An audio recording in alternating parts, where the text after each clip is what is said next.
Good evening, everyone.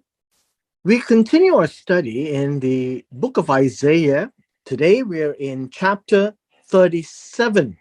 But just by way of review, I would like us to actually take a quick look at chapter 36.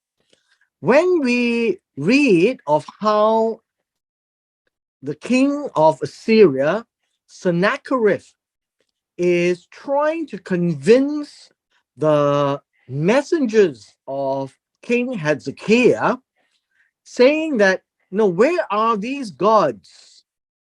Who among the gods of these lands have delivered their countries from my hand?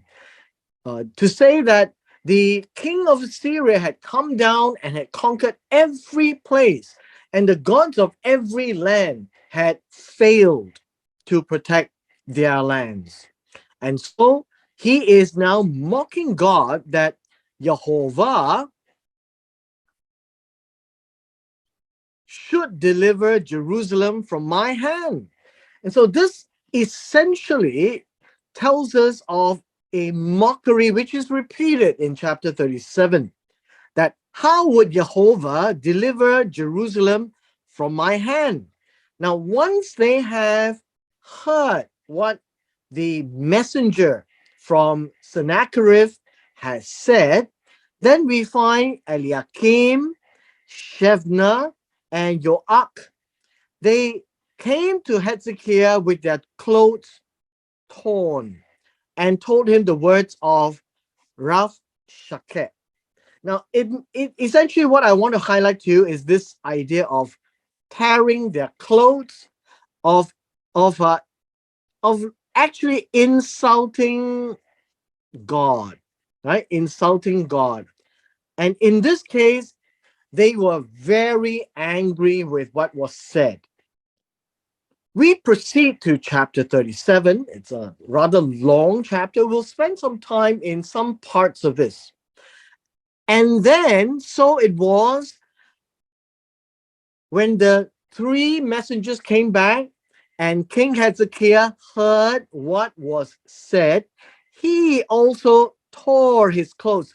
Now, understand that this is another instant reaction where someone actually insults God, and he covered himself with sackcloth in humility and went into the temple, the house of the Lord, to talk to God.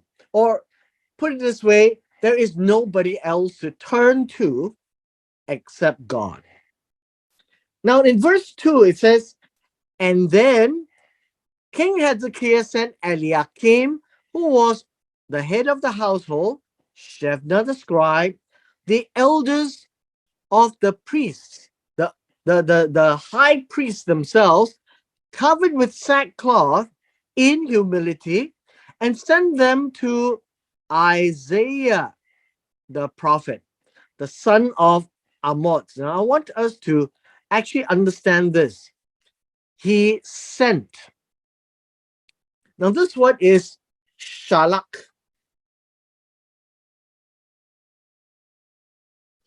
It is the one in power sending messengers. And the messengers will represent the one in power or the one sending. So please just take note that every time you hear this word, like a king sending his emissaries, it is to empower the emissaries, the messengers, the malach. And so all these, Eliakim, Shebna, the elders of the priests, they are all malach, messengers, because they're sent by the king. And so they will represent the king to Isaiah. After they arrive to Isaiah, and then they said to Isaiah, thus says Hezekiah. So I guess we need to pay attention to such words. Thus says the Lord. Thus says Hezekiah. He is the king. He says, this day is a day of trouble and rebuke and blasphemy of God. That the message that came from Sennacherib was really terrible. For the children have come to birth. Now, this word here needs a little bit of explanation. It is like the children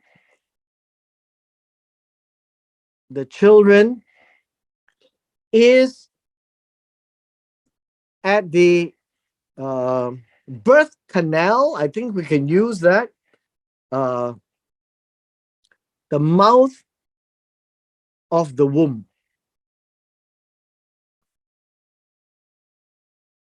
Now, this is a rather strange imagery, but it is to help us understand that the children have come to birth comes from this phrase that the children is now at the mouth of the womb. It is like the imagery of pregnant woman about to give birth, and the woman has no strength to push them out for the birth. So this is the picture that's given by this statement.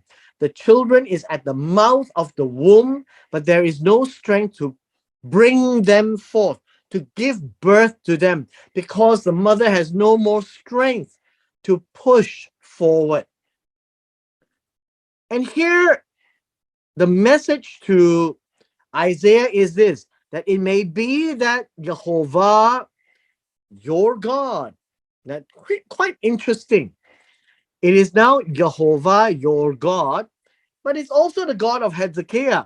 But it's now directed to Isaiah that we don't know what else to do.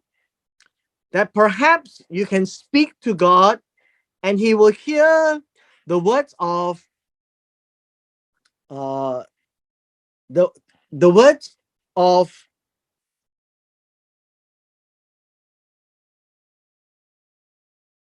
Rav Shakeh, right? Rav Shakeh, whom his master, the king of Assyria, which is Sennacherib, has sent to reproach the living God. And this word here I have to highlight, to insult,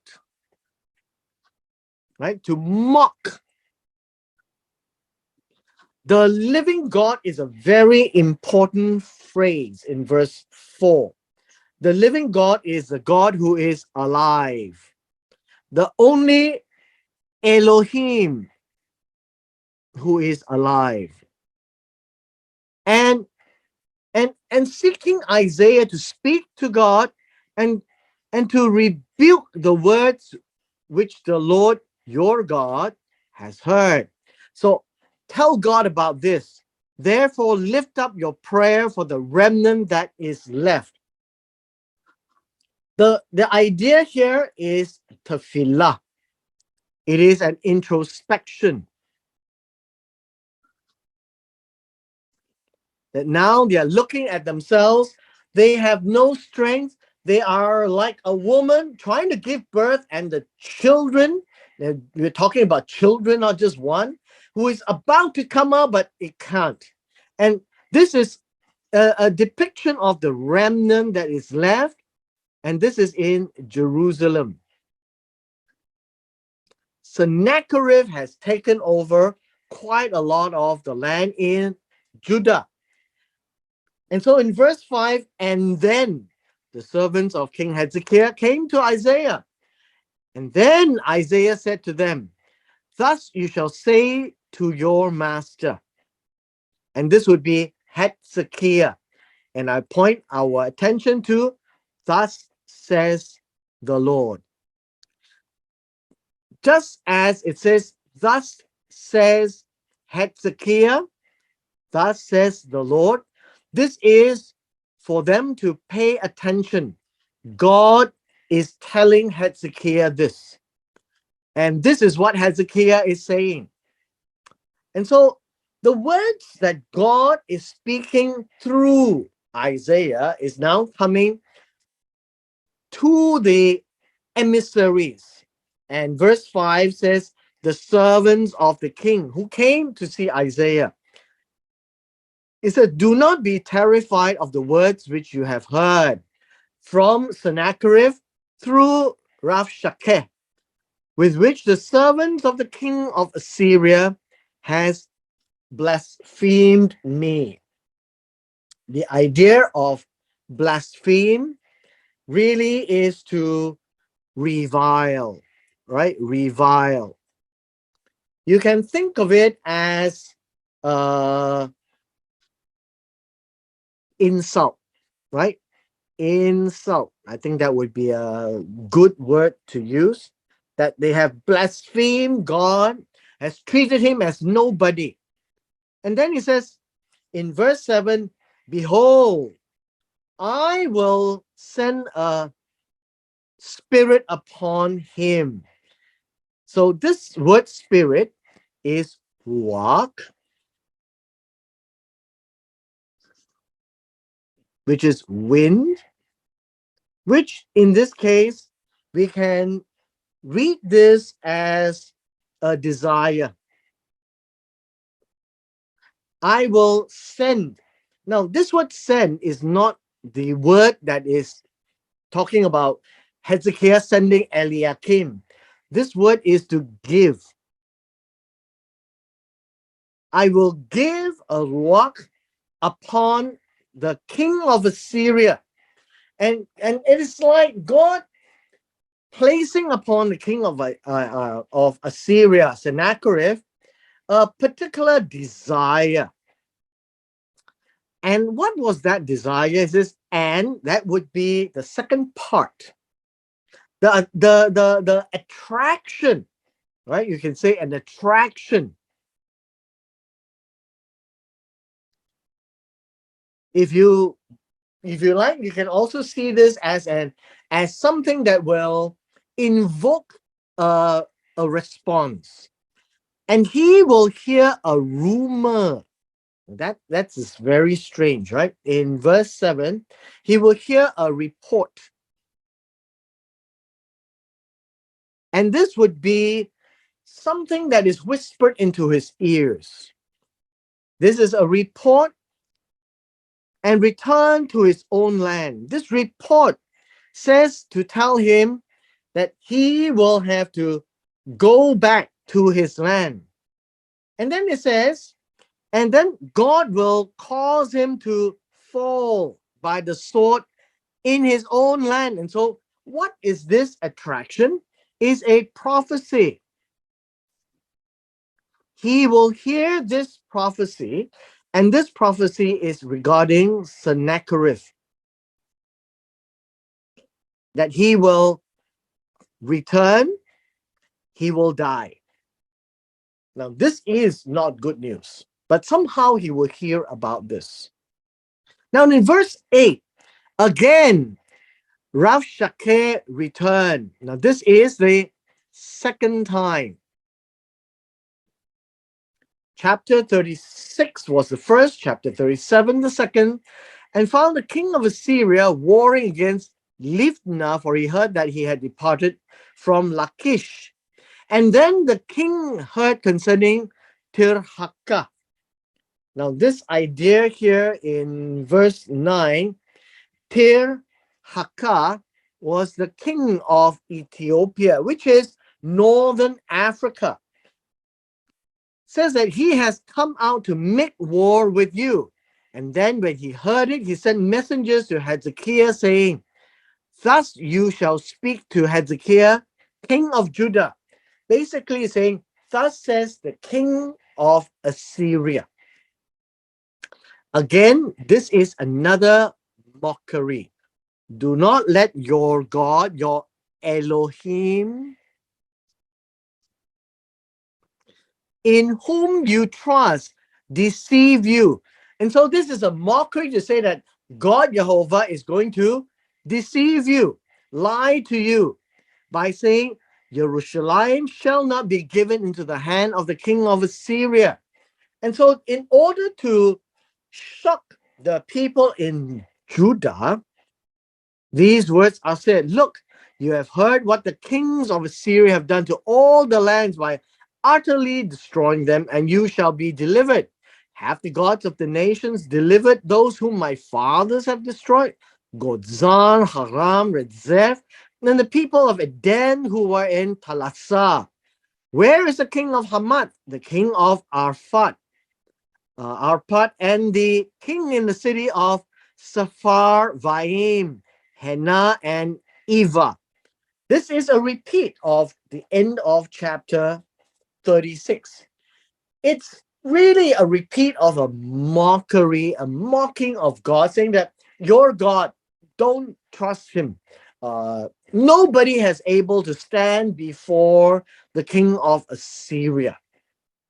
Now think of it, that when the king sends an emissary uh, to speak to Hezekiah directly this time, not through the emissaries, Hezekiah received the letter from the hand of the messengers, and he read it. Hezekiah went up to the house of the Lord and spread it before God. Says, God, look at this. And then Hezekiah prayed to the Lord. Now, verse 15 tells us this. And Hezekiah appealed to God. Hezekiah did an introspection, looking at himself, looking at his nation, and he came before God humbly entreating. And this is what he said. O Lord of hosts, and this is uh, Tsavaot, Jehovah Tsavaot. You are the God of Israel. It says here, you are the Elohim of Israel. The mocking is that the Elohim cannot be trusted. The one who dwells between the cherubim. Now, what is this? If you go back to 2 Kings chapter 8, there are two huge cherubim that sits in front on both sides of the Ark of the Covenant. And the Ark of the Covenant is called the mercy seat. And the seat there symbolically represents the throne of God. And so that is the address, that he is the Lord of hosts, the God of Israel, that he sits there in between the cherubim. You are God, you alone, of all the kingdoms of the earth. So it says, you alone is God.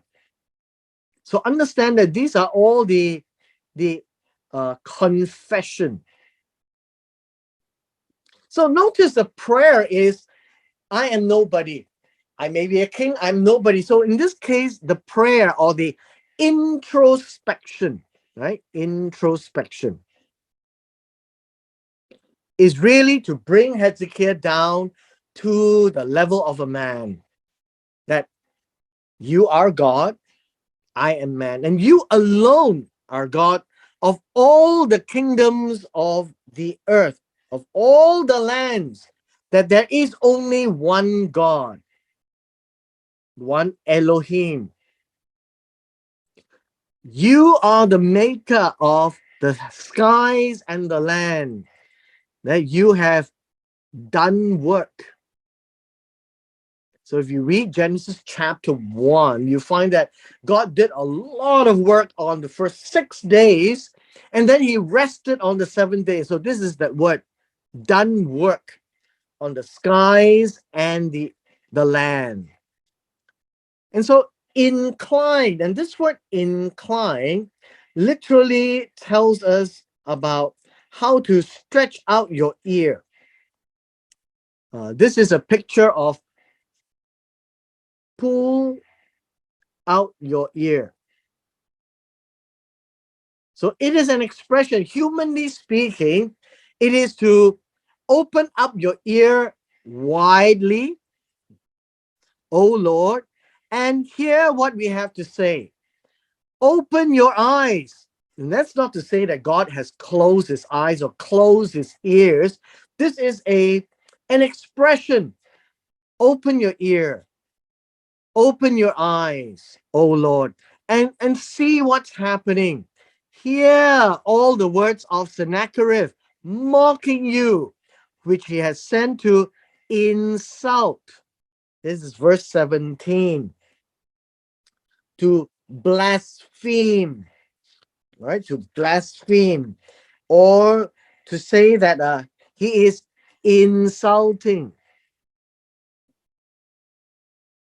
the living God. And so Jehovah is the living God. So in the minds of the Israelite, Jehovah God is the living God. So truly, Jehovah, the kings of Assyria have laid waste all the nations and their lands and have cast their Elohim, right? This verse 19, and has cast their Elohim. So remember, this word Elohim is the name of God who made the heavens and the earth. This is also the same word of idols of all the other lands that the king of Assyria have come and conquered and destroyed and burnt all of them. And so Hezekiah says they are not really Elohim like you, but the work of men's hands, wood and stone. They are carved out, and so they destroyed them. They, being the kings of Assyria, destroyed them. Now, therefore, O Lord our God, Jehovah, right? Jehovah, and this is addressing God, Jehovah Eloheinu, and this is a cry to God to do this. Save us from his hand. And verse 20 is important. The word save is to deliver. It is not about anything else except to deliver them from the hand of the king of Assyria, Sennacherib, from the impending destruction that seems so real. And if you were in that situation, you would also feel it. So I hope to convey that kind of an emotion that Hezekiah is so troubled now. God save us from his hand. God deliver us from his hand. That all the kingdoms of the land may know that you are Jehovah, you alone. What does this mean? It means to say that you are God alone. You are Jehovah. You alone, one and only. So that while all the other gods are burned and they lost to the hand of King Sennacherib, then Judah will be saved. And thereby, in this sense, everyone, all the kingdoms of the earth will know. Now, this word know is important. Uh, it is to have knowledge. And knowledge comes from experience. That they can see what God has done. And after they have seen what God have done, then they will have the knowledge and they will fear Jehovah God. He is the one and only Elohim that King Sennacherib cannot conquer. That is the prayer of Hezekiah. In verse 21, and then after this message to Isaiah, Isaiah was given a message by God. Now Hezekiah was praying to God so intensely, but God spoke through Isaiah, the son of Amoz, and sent him to Hezekiah. Now remember this word send? God sends Isaiah to represent him. He is empowered. He is the Malach. Isaiah is a Malach. He walks on behalf of God, carries the same power as God and speaks to Hezekiah, saying, "Thus says the Lord God of Israel." So pay attention. This is what the God of Israel is saying. Now, this is important.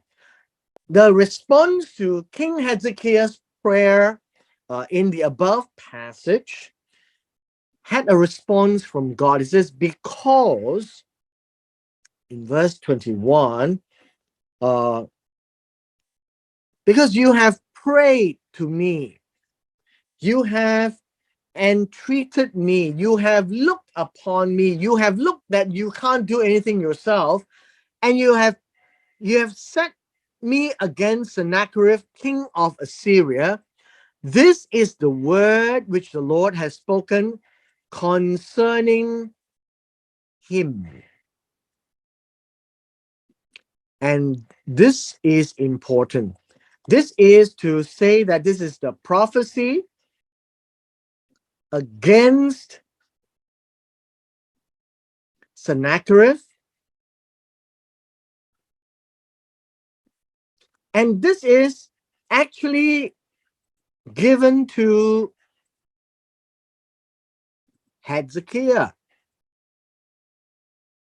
Now, why was a prophecy about Sennacherib given to Hezekiah?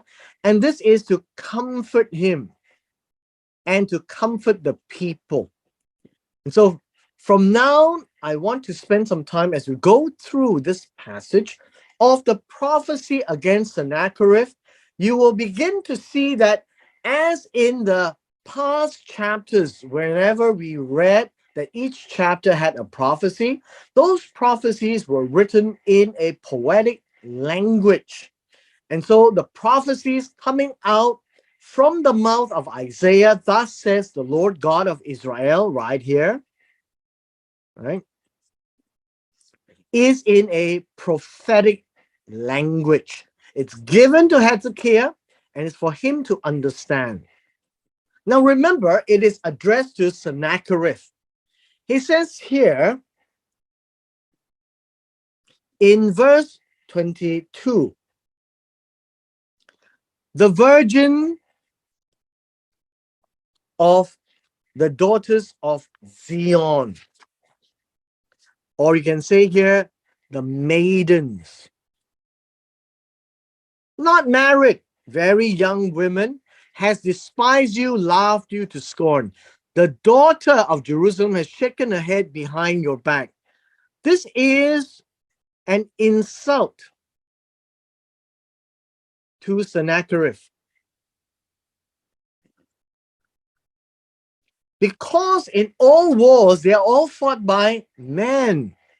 And God is saying, the virgins, the Bethulah, and the daughter of Jerusalem, the Bat, these are women. The women folk is going to laugh at you. So it is an insult to Sennacherib. Whom have you insulted and blasphemed? Right? Insulted. Remember, it is a prophecy against Sennacherib. So the idea of whom, this is Jehovah. Whom have you insulted and blasphemed? Against whom have you raised your voice and lifted up your eyes on high? That's the question here. Who do you think you're doing this? It's against the Holy One of Israel. He is Jehovah. He is the special one of Israel, the defender, the protector of Israel. Not only you have raised your voice, by your servants you have insulted God. And so God is taking exception.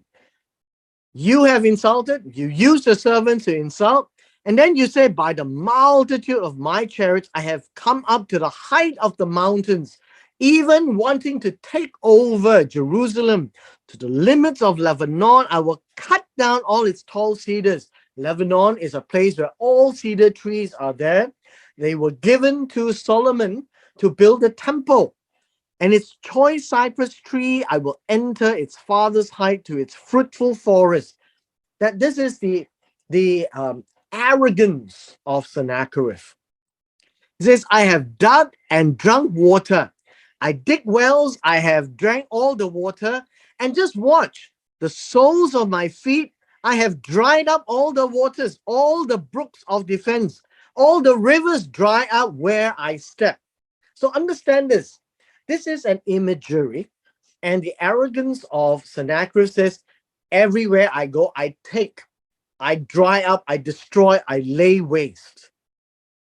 Now God is now responding to Sennacherib. Did you not hear? And in verse 26, did you not hear long ago? The word long ago is in the distant past. Long time ago that I have made it. This is the land of Israel. That a long time ago, I have formed the land, I've made the land, I did work to fill the land. And it says this from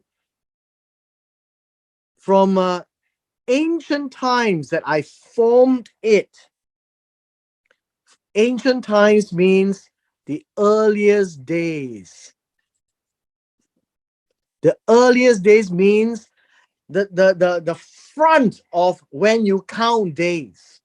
And I would venture to tell you that that would be in Genesis chapter 1, that I have brought it to pass. I have brought all this to appearance, to what you can see. I have done it. And then it says this, when I did this, did I do it so that you can come and crush the fortified cities into heaps of ruins? Did you think that I made all this for my people, for you to destroy? He says this, their inhabitants have come to little strength. Verse 27. Did you think, right? This is, did you think that I made all this for you to crush? Yes, their inhabitants have little power. They are now dismayed. They are confounded. They are crushed. And they are ashamed. They don't know what to do. And so it says here, they are like the grass of the field, like the green herb, and the grass on the housetop, the grain blighted before it is grown. They are like helpless, hopeless. They appear this way. Verse 28.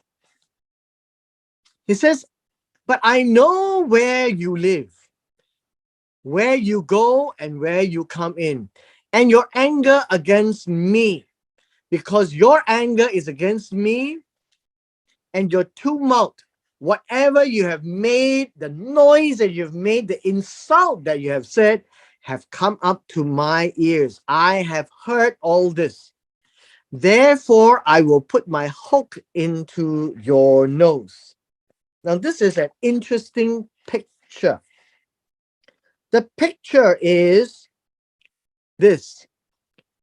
In verse 29, I will put my hook into your nose, means that I am going to pull you to do what you don't want. I will my bridle in your lips, and I will turn you back by the way which you came. So what does it mean? It says you don't want this. You want to come from Assyria all the way down to Jerusalem and to take it. And so God says, I will put my hook into your nose, my bridle into your lips. I will cause you to go back to where you came from. This is the picture that God has said. Now, it's important for us to understand that this is the end of the prophecy against Sennacherib, right? Against Sennacherib. Now, in verse 30, this shall be a sign to you. First of all, you here is Hezekiah. A sign is a very important word.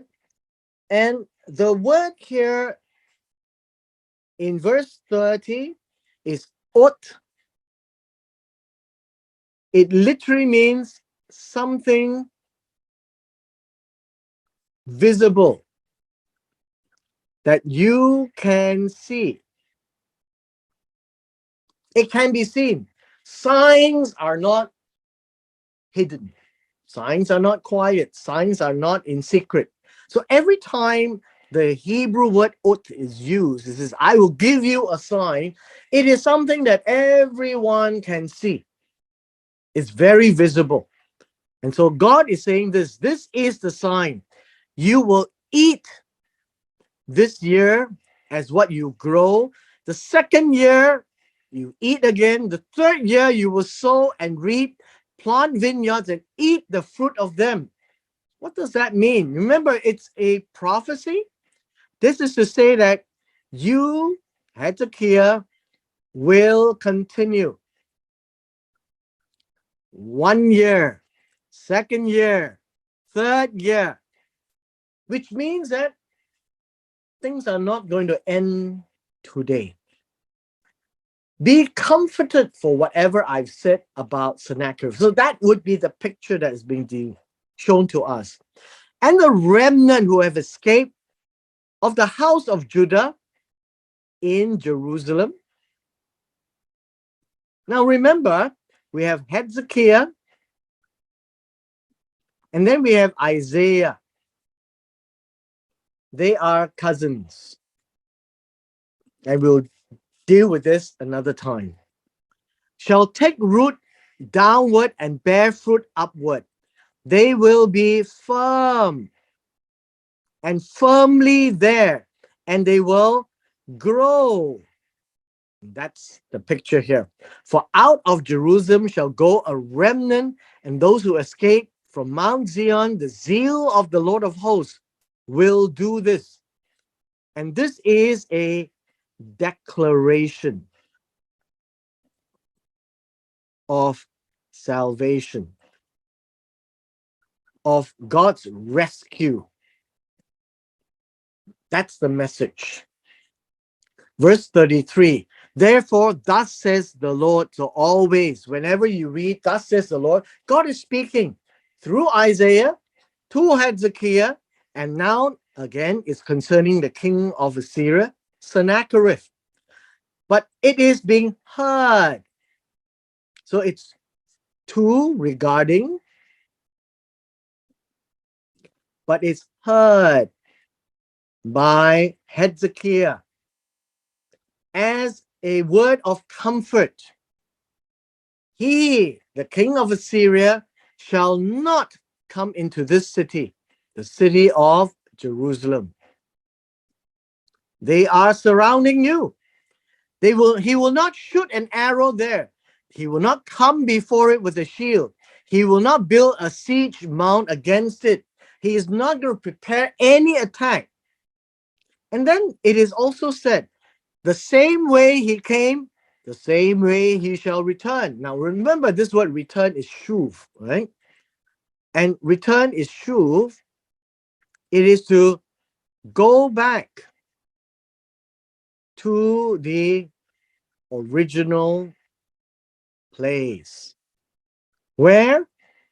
Assyria. So God says, the way he came, the way he will go home. He will not come into this city of Jerusalem, says the Lord. So all these are very important. It's not Isaiah speaking. It is God speaking through Isaiah. And God is saying this. He says, for I will defend this city to save it, for my own sake and for my servant David's sake. So understand what this is supposed to mean. God says in verse 35 is this. He says, I will defend this city. And this word defend is to protect, is to build a hedge, to protect this city of Jerusalem. I am here to cause it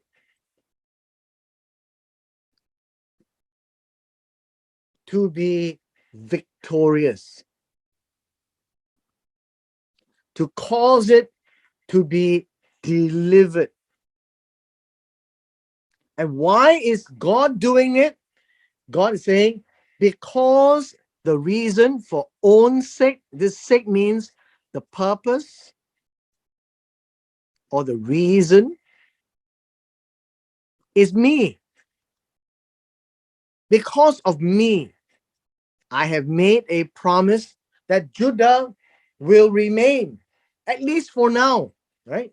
For now. And for my servant David's sake, because the throne is there, is in Jerusalem. And so God says, Jerusalem and Judah hasn't done all the things that deserve what the northern kingdom has. So God says, I will defend. I will build a hedge around it and they can't come in. Verse 36. And then the angel of the Lord, this is Malach Jehovah. It says here, the Malach Jehovah went out. And the idea of going out means that it was in the camp of God, or to be seen that God is watching over, or to be seen that he was there in Jerusalem, but he has to go out. So he went out. And then it says, and killed in the camp of the Syrians 185,000. And this word kill is a very important word.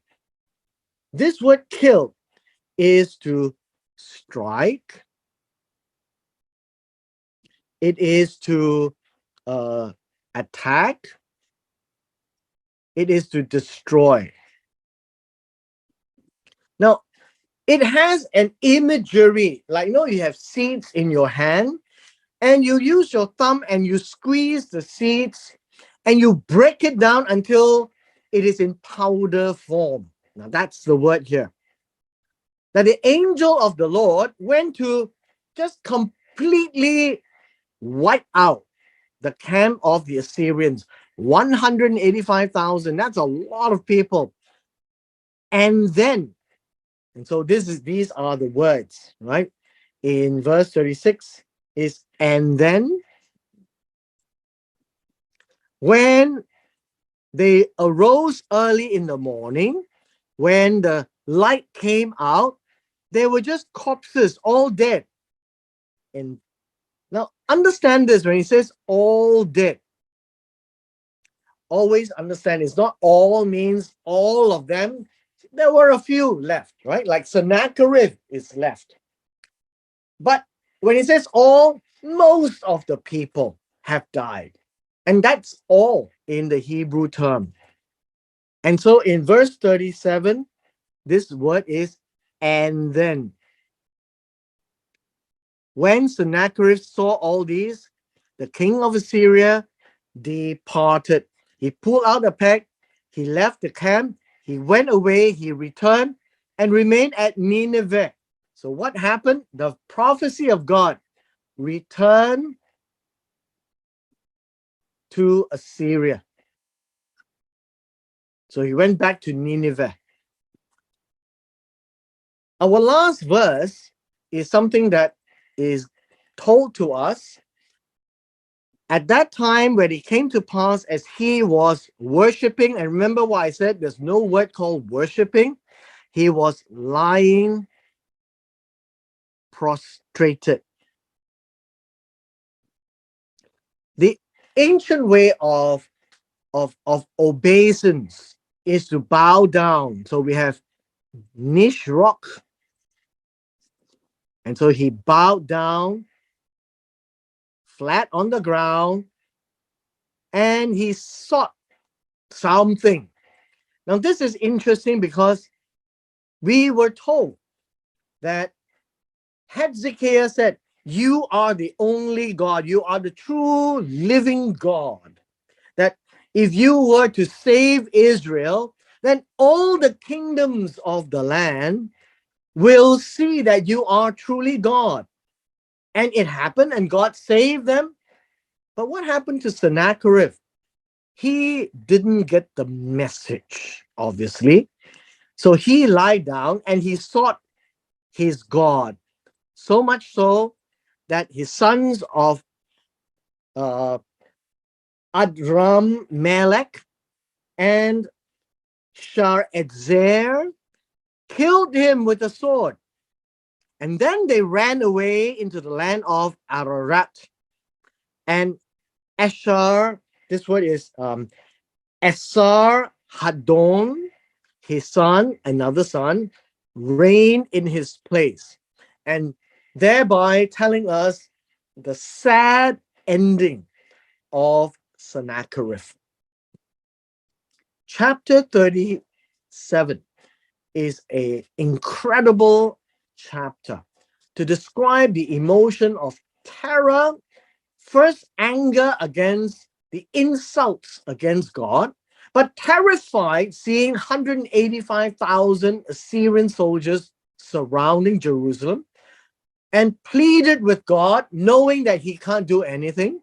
And then God responded through Isaiah to tell Hezekiah what he's going to do to Sennacherib and what's going to happen to Hezekiah. Said, don't worry, you will eat.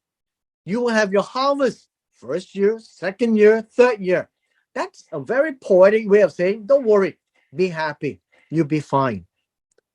And then we were told, in not so many words, the angel of the Lord went out, pressed, destroyed,